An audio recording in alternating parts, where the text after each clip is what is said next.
Welcome to Dead Man Talking.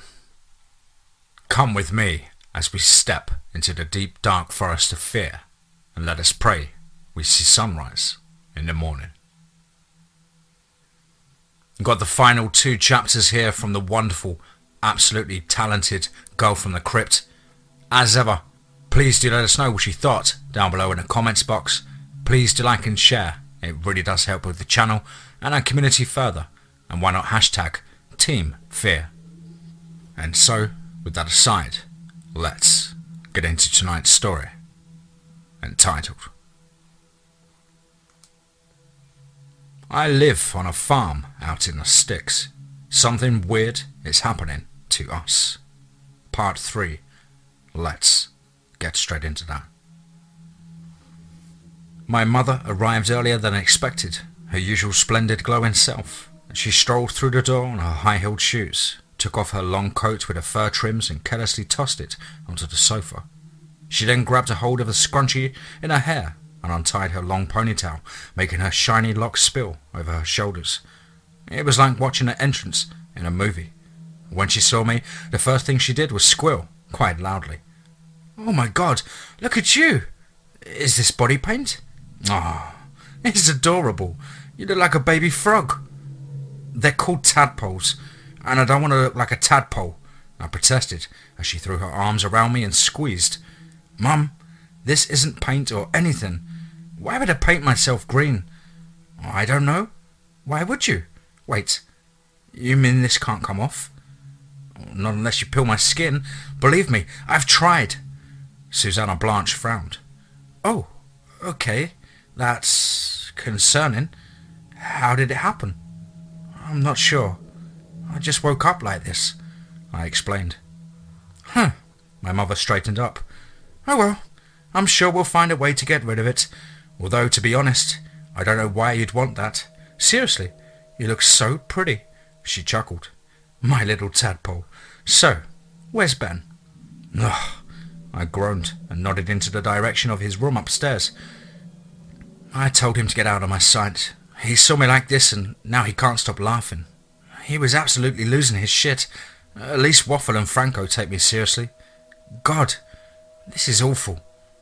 My mother followed me into the kitchen, where Franco was sitting on the floor, seemingly playing with Waffle. Upon seeing her, he immediately scrambled to his feet, or rather hooves, and offered what looked like an awkward smile. "Phoebe, how come my baby daddy's always around when I'm here?" my mother asked with a raised eyebrow. I sighed. "He's been looking after us a little," I replied. Not the whole truth, but not a lie either. "Really? Oh, that's so sweet." My mum seemed generally surprised. Franco shot me a grateful look before shrugging casually and replying, "I do my best." "So, you know all about it already," my mother said. "What do you think is going on?" "Quite frankly, I don't know," the goat man explained, shaking his head. "Jerry's fever started 2 days ago. Then yesterday Ben got all strange and sickly. And then this morning. This," he pointed at me. "It's so bizarre. And the weirdest thing yet, it rings a bell. It feels familiar, like I know what's happening. But I just can't figure it out. I'm sorry, Blanchy." My mother smiled warmly. "Oh, don't apologize. You've done so much for us already. You know, out of all the bad decisions involving men I ever made, you're my favourite." A short pause followed, neither of the two saying a word. I felt it necessary to cough politely to break the silence. Susanna Blanche flinched. "Right, honey, I'm sorry. Okay. So where's Jerry?" "Upstairs, sleeping." "Well, get him down here, please, and tell Ben to come along. We've got to talk this out together." When Ben joined us in the living room, where the rest of us, including Waffle and Franco, had been waiting, the first thing he did upon looking at me was start laughing again, and I groaned. I was holding Jerry, who was awake by now, in my arms. At least he seemed unfazed by my change of appearance. "What now?" hissed my older brother. He chuckled and bit his lip, shaking his head. "Say it," I snarled. Benjamin grimaced, trying to contain another fit of laughter. "Say it!" He took a deep breath and choked out, Ding dong, the witch is dead, just before splitting his sides laughing again. Franco giggled a bit as well, and Susanna Blanche shot him a threatening glare, shutting him up instantly. Ben, will you stop making fun of your sister? This is serious, she scolded him. So, fever, dizzy, and green. Also, I think I should mention I had to throw up this morning, Ben remarked. Well, maybe you're pregnant. That's one problem solved, I commented with a grin. Oh, shut up, my brother grunted, playfully throwing one of the couch pillows at me, missing me on purpose. You had it coming, brother. Okay now, everyone focus. I know the situation is well funny, but I still do think we shouldn't underestimate it. I mean, Phoebe, your skin literally turned green on its own. Jerry's fever hasn't been getting better, and it's surprising enough he's gotten sick at all. And now Ben is suddenly suffering of nausea. Guys, I think something is way off about this. My mom sighed, taking Jerry into her arms and feeling his forehead between his tiny horns. Agreed. I've gotten acquainted with Ben's eating habits at an early age, and I know for sure that normally anything that goes in his mouth never ever sees the light of day again, I added in a serious tone, but shooting a mischievous side glance at my older brother. Franco chuckled, and Susanna Blanche slapped him slightly on the arm. Stop encouraging them, she hissed. I think you should listen to what your mum is saying. Who knows what'll happen next? Waffle spoke up, addressing Ben and me. Show some maturity. This is getting out of hand, and that means a lot coming from me. Yes, thank you for agreeing with me, talking dog, my mother remarked. Given it a certain thought that had been nagging my conscience ever since my strange dream of the previous night, I regained my composure and spoke up. I don't know what to make of any of this, but I think I know a way to find out. Come on, Blake, talk to me. I was laying in bed, pressing my eyes shut. Why is it that whenever I fight sleep, I get even more tired, but when I actually want it, I just stay wide awake? How long had it been since I had gone to bed? An hour? I didn't dare open my eyes. I felt like I was making progress, in a way. Suddenly, I heard him again. His voice that sounded like a choir speaking echoed through my room, and I sat up. Blake Cornwall had drawn the chair from my desk up to the foot of my bed and was now sitting on it as if it was the most natural thing, looking over at me with a hint of amusement in his gaze. What did I tell you? I knew you'd be back. I do so love being right, you know. Yeah, no kidding, I replied. Let's get to the point. What do you know about what's going on with us? Right, your transformation. I frowned. He clearly enjoyed the look of confusion on my face, and he leaned forward. Oh, Phoebe, Phoebe, Phoebe, Phoebe. Have you forgotten all about the things I taught you already? The only thing you ever taught me was that what it felt like to lose half of my family, I said dryly. Oh, yeah. Then what about the things you read on my website, or the tape you stole from me, or rather my corpse? Remember those? Hard to forget. Cut the shit. What about them? Blake smirked. Do you know why my hybrids are so dangerous? No? Well, let me explain. In nature, it's quite hard for hybrids to even come to be. There are certain barriers between different species, you see. Species that are just not allowed to breed. For example, different kinds of birds will not copulate with one another because they have different mating calls and rituals. They do not recognize themselves as potential partners, even though they could produce offspring. Sure, that's not the only reason. There can also be mechanical barriers and so on. Depends on what we're talking about, really. But do you see what I'm getting at? You're trying to say that Jerry should have never been conceived? Blake smiled coldly. Yes, but not just Jerry. Neither your brother nor you should have been born. Nature didn't intend for it to be this way. And somehow, I don't know why, hearing this hurt, and I flinched a little.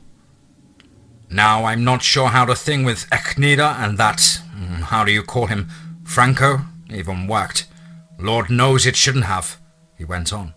But I guess goatmen and nymphs are both just humanoid enough to produce offspring together. Usually hybrids are sterile, and if they are not, their offspring doesn't make it. I guess we've yet to find out about Jerry. But I can pretty much guarantee you that you won't have any nieces or nephews from his side. Not for long at least. With you and your brother, I wouldn't be too worried though.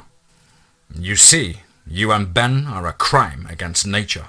Sure, but not as big as one as Jerry is. That's so messed up. How can anyone be a crime? Plus, who cares if me and Ben are part nymph, and if Jerry's a goat or not? We're good people. We've never done any harm to anybody. Certainly, we defend ourselves, like we did with you. But I just don't see the point. And Blake sighed. Ah, of course you don't. If you saw my point, you'd basically admit your existence being wrong. And who'd ever do that?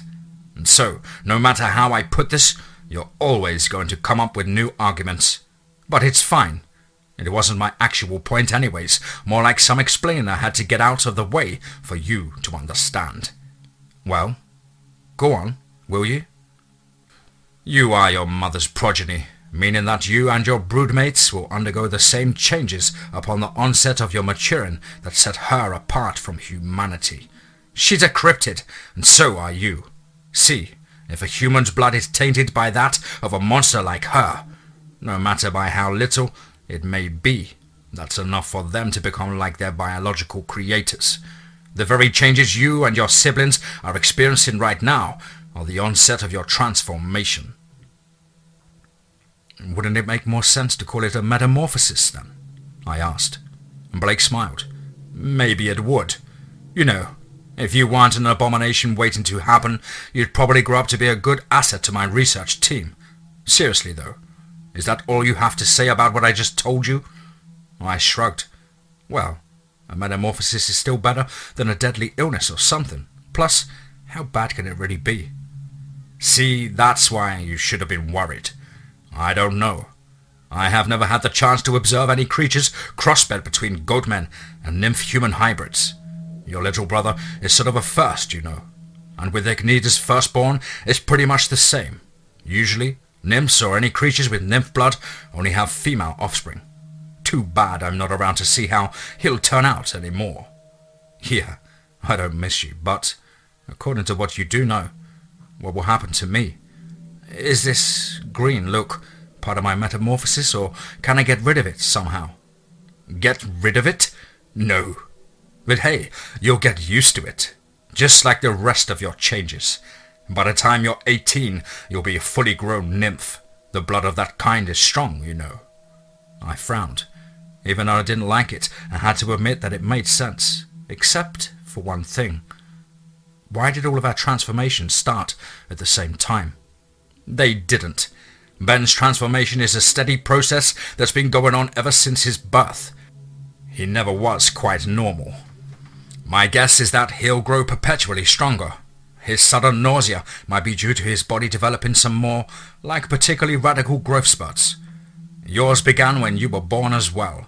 After all, you always had certain abilities, but now, since you've hit puberty, it starts physically manifesting. Wait. If my green skin is due to me becoming a nymph, why doesn't my mum have colourful skin too? She's more nymph than I am, I argued. Her skin is colourful, Phoebe. It just happens to be a very subtle tone of gold. I leaned back in bed. I was exhausted, mentally. I knew I'd have to get used to my tea-green skin eventually, but I didn't mean I wanted to. One more thing. Keep an eye on Jerry.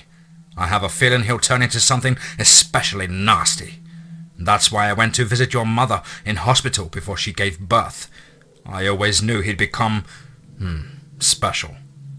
I might not know what will happen to him, but it has already started, and, just between you and I, it's going to be insane. He winked, and I woke up with a start. I looked out the window, revealed that the moon was still high up in the sky. I couldn't have slept for long. Besides the slight nausea and utter confusion the dream had left me with, there was something else. An instinct, if you could call it that. My mind was screaming at me to go check up on my little brother. I have been in situations like this one enough times to know to listen to my gut. I got out of bed and went straight to Jerry's room. Quietly nudging open the door, I peered into the darkness. Nothing but absolute silence awaited the other side. I slid through the door and fumbled for the light switch. And when the ceiling lamp finally came flickering to life, I felt my heart stop for a second. My little brother's crib, it was empty.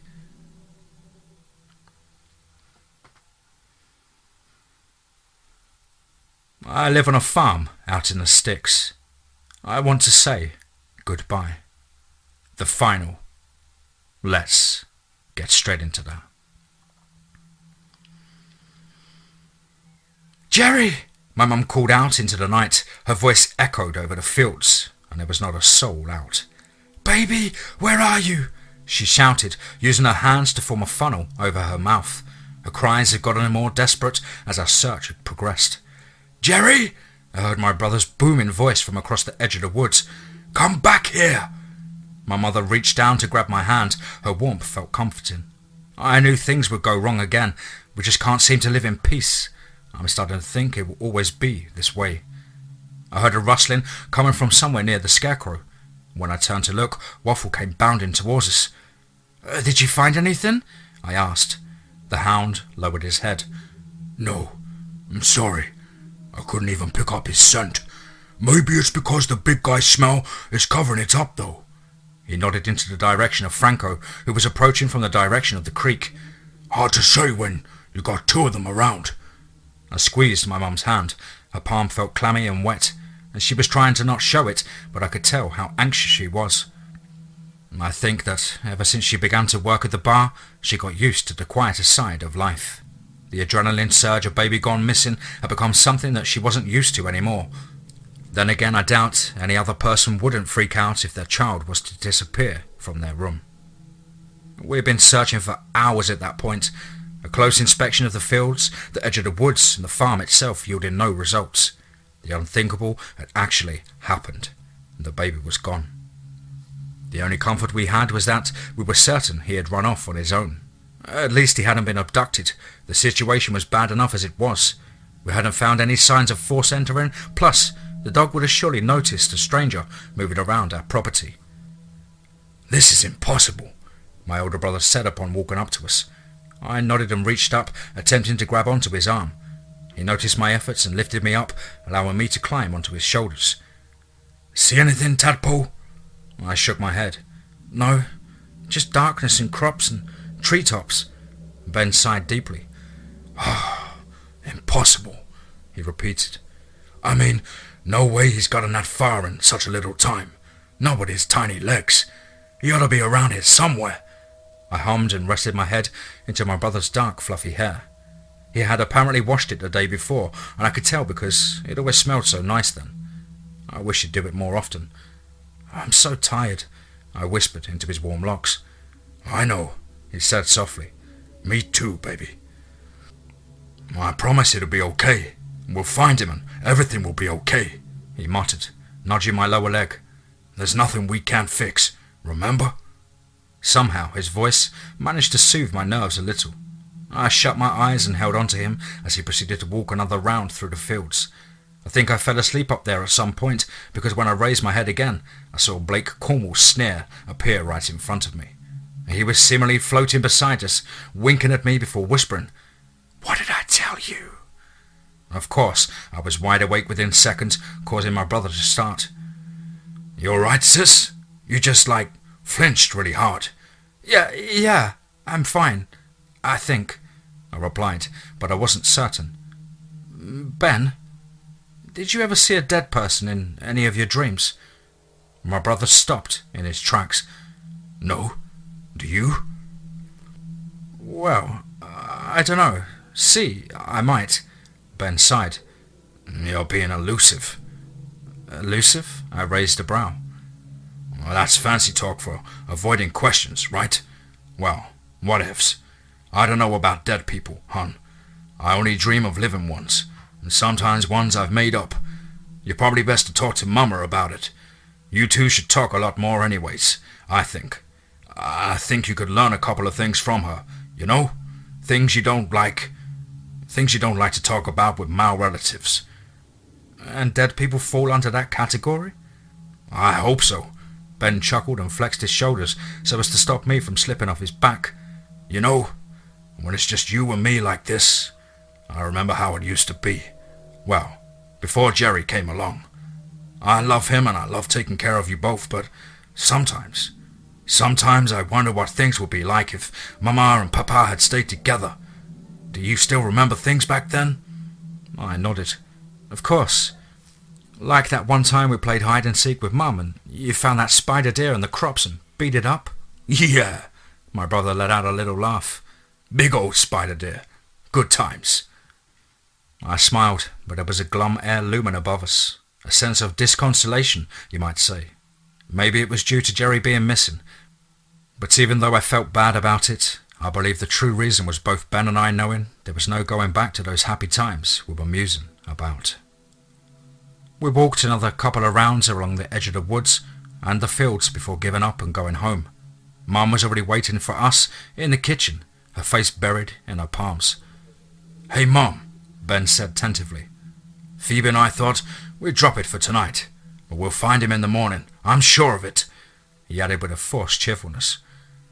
Franco and that dog of yours are still out there looking for him, I take it. I can't wrap my head around it, Susanna Blanche muttered. How could he just run off? He's pitched his hissy fits before, but he's never gotten anywhere past his crib. It's impossible for someone to have taken him, though. That dog of yours, me, you, we would have noticed it. Don't worry, it'll be fine, I promise. Ben placed his large hand on her slender, quivering shoulder. I carefully climbed down from his back, using one of our kitchen chairs as a stepladder. You should talk, the two of you, he remarked before turning to leave for his bedroom. Susanna Blanche looked up at me. What does he mean? Is there something you want to tell me? I shrugged and sat down across from her. I see Blake Cornwall in my dreams, I said, deciding to get straight to the point, and my mum frowned. Are you serious? Because if this is supposed to be a joke... I'm not kidding, Mum. He talks to me. He told me some crazy stuff. He was even able to explain the weird things that have been happening to Ben and I went on to recount everything I had learned from the deceased doctor to my mother, who stared at me with wide, incredulous eyes. After I had finished, she leaned back in her chair and fumbled with her lower lip. She does that sometimes when she's deep in thought. Wow, she finally muttered. That's really a lot. So, what you're going through is basically monster puberty? I don't know. Maybe, I offered. Huh, well, okay.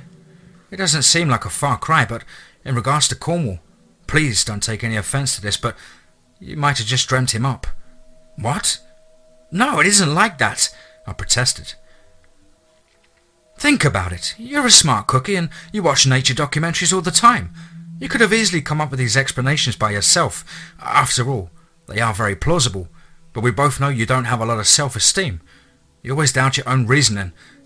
So to trust it, you subconsciously conjured up someone else to tell you. Not a good person, but the only professional in the field you've ever known. I felt my jaw drop. That's... I murmured, but my voice trailed off.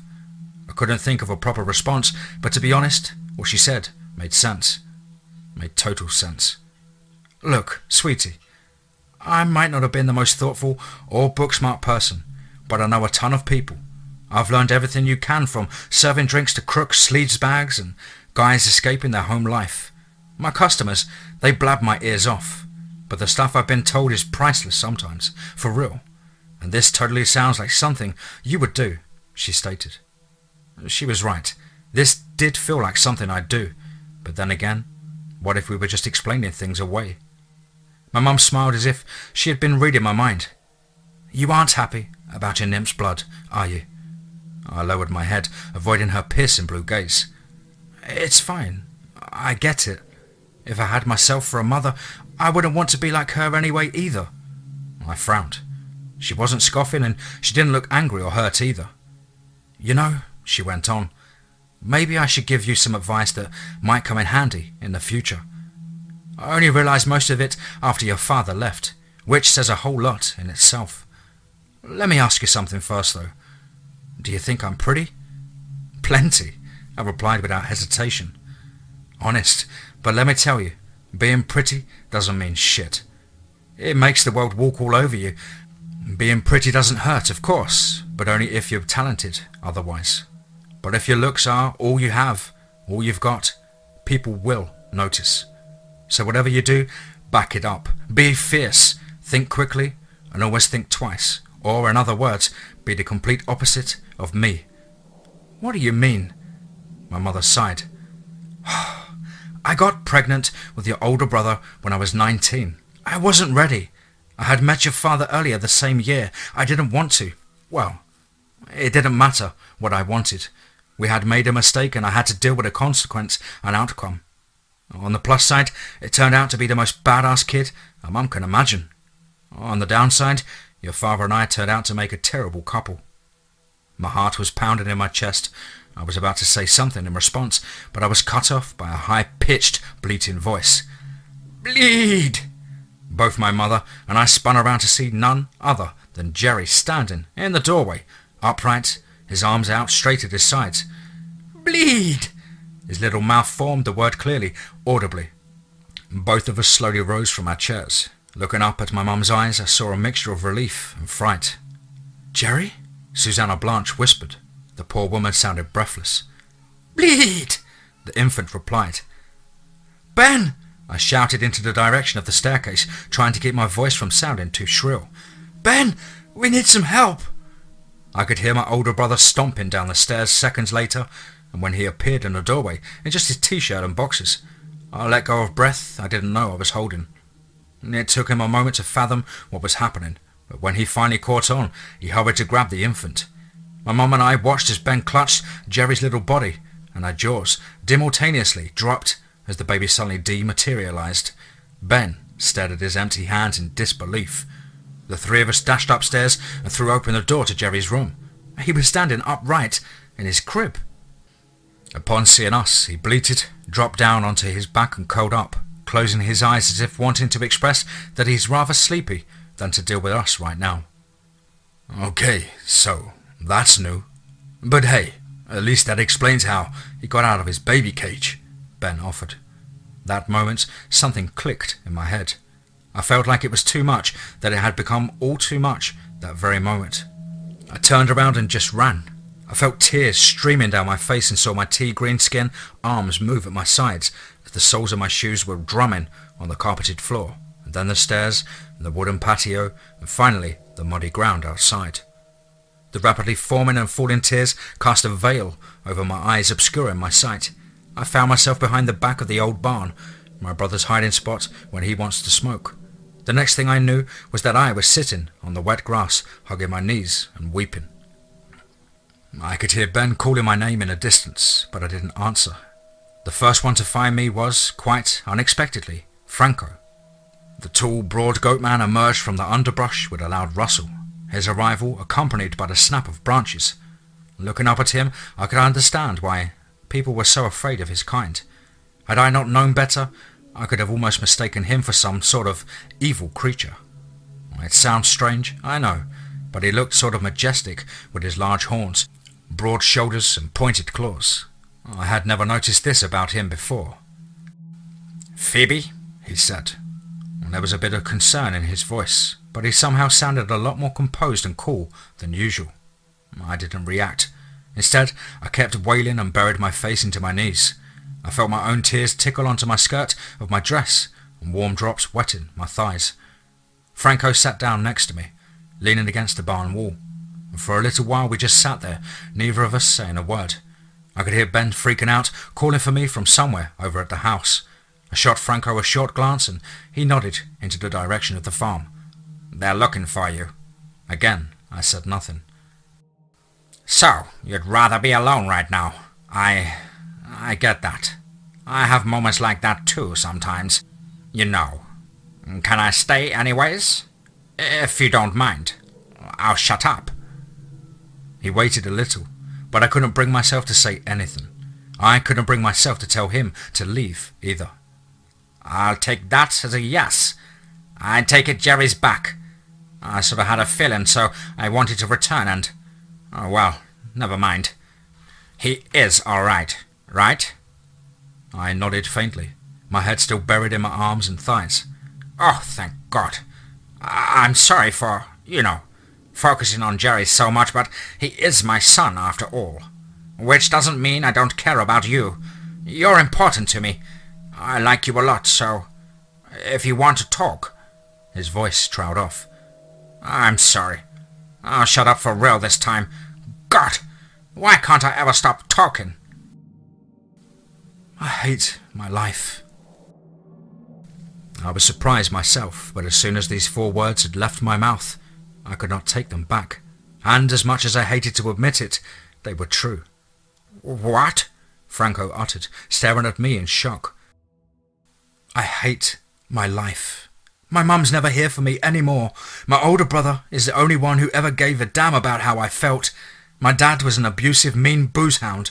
My skin is the same colour as matcha tea. My quasi-stepdad is a goat, and my little brother is apparently a fucking antichrist." I whined and slammed the back of my head against the wall behind us.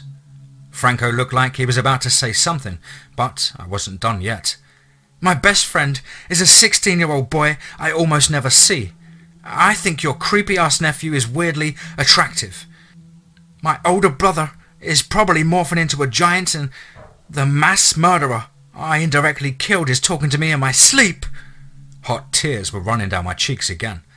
"The older I get, the more I'm starting to understand how little my life resembles that of a normal kid. I want to be normal. I want to go to school, have friends and prove myself. But instead I'm stuck in the middle of nowhere. Population me and a couple of psychos with no chance of social mobility. I'll be here when I'm 80. And now I have to deal with all of this crap, as if things weren't hard enough already." I turned my head to look at the goat man, who was regarding me with a sympathetic look in his warm, dark animal eyes. I wiped off the snot running from my nose with the back of my hand and sniffled.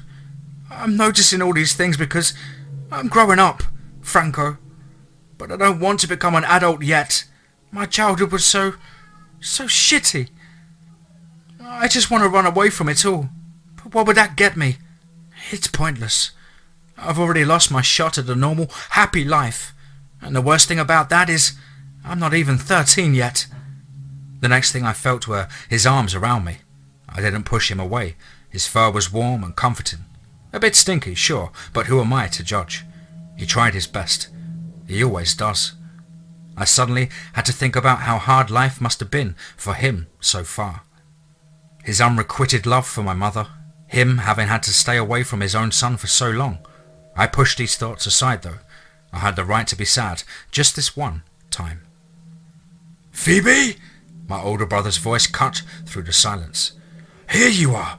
Oh, thank God! Oh, I should have looked around here earlier." I freed myself from Franco's hug and crept towards Ben, who would plop down beside me. I lifted up his arm and huddled underneath it, burying my face in his side, just like I had done so many times before. "I'm sorry for running off. It's too much," I whispered. "It's all too much. It used to be okay, but it's piled up over time and I just can't..." "I know," Ben muttered, compassionately stroking my hair. My mother arrived not much later. When I looked up, I saw that she had tears in her eyes. Benjamin silently beckoned her to join us on the grass, and she shrugged off her jacket, spreading it onto the ground before gingerly lowering herself down on it. She filled the space between where Ben and I sat, cuddled together, and Franco was sitting. The 4 of us simply sat and listened to the sounds of the forest and my soft sobs, which grew less and less as time progressed. I quietly pulled away from Ben and sat up straight, leaning onto my brother's shoulder. My hand reached wordlessly for that of my mother, and her slender, comely fingers wrapped around mine. We sat in silence, but it was calm, happy silence, albeit a resolute one. And after what must have been an hour and a half, the 4 of us got up and walked home. This is the end, you know. I don't know what will happen next. We are contemplating giving Jerry over to Franco, and with what we know now, he might just be able to take care of him more properly than we ever could. Of course, he would stick around and we could keep seeing him almost every day. But it would be feral forest life for him. I think it's for the best. You can't break a lock if the key won't fit. You just have to take another key sometimes. Does that make sense? Ben has lost a bit of weight these last few days. Not sure how it could go so fast, but I'm happy for him. He's still large, don't get me wrong, but you can actually kind of see his muscles now. His face has become more defined as well. He almost looks handsome. I told him that and he was immensely flattered. He reminds me a bit of what Dad used to look like in his early days. I didn't tell him that though. Dad, I've decided to let sleeping dogs rest. I don't really want him back anymore. Did he deserve to die? Not in my opinion, though my mum would beg to differ. Still, it doesn't make any sense to try and grab at heaven's throat. May his soul rest forever in peace. My mum's back in the city, and so am I. She brought me with her for the first time, and she has a room above the bar itself, which is actually really pretty. It has this elegant, old-timey flair to it, and the lights are always dim, probably to make the rotten clientele look better. Ben stayed back at the farm by himself. I think he's enjoying it a little, to have the house all to himself. I have no doubt he'll be able to take care of the work without my help for a little while. Susanna Blanche proudly presented me to her city friends. Yes, she has friends in the city, and not only men, to my surprise. Let's see, there's Ellie. She sells designer fashion on Main Street. There's Lorraine, she's a yoga teacher. Midori, a gym coach. And Lisa, a nurse. The best thing is that they all have daughters who are around the same age as me. I've met them all and they're very nice. Against my expectations, they didn't tease me because of the colour of my skin or anything. I kind of thought they would. Mum lied into their mums' faces and told them it was some skin disease. And sure, it doesn't make any sense, but she's a terrific liar. I won't be staying in the city though. I belong with my brother. I belong on the farm. But it's very nice to get away from it all, and the city life is quite intriguing. It's so noisy here, like people never ever quiet down. But I like it. And so, there's that. We're figuring things out. We're fixing things. It will take a while for us to make it all right, but that's okay. I've read through everything I've written on here. All these posts, all these diaries. My life typed out like some absurd joke. What I'm trying to say is that there will be no more updates from the farm in the sticks. Maybe one day, once I've grown up, I'll feel the need to look back on it all and I wonder what kind of person I'll be then.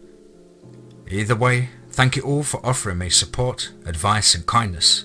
I appreciate it, and I'll never forget how nice strangers can be. So this is it. Stay safe, everyone. Phoebe Johnson, signing off. Goodbye.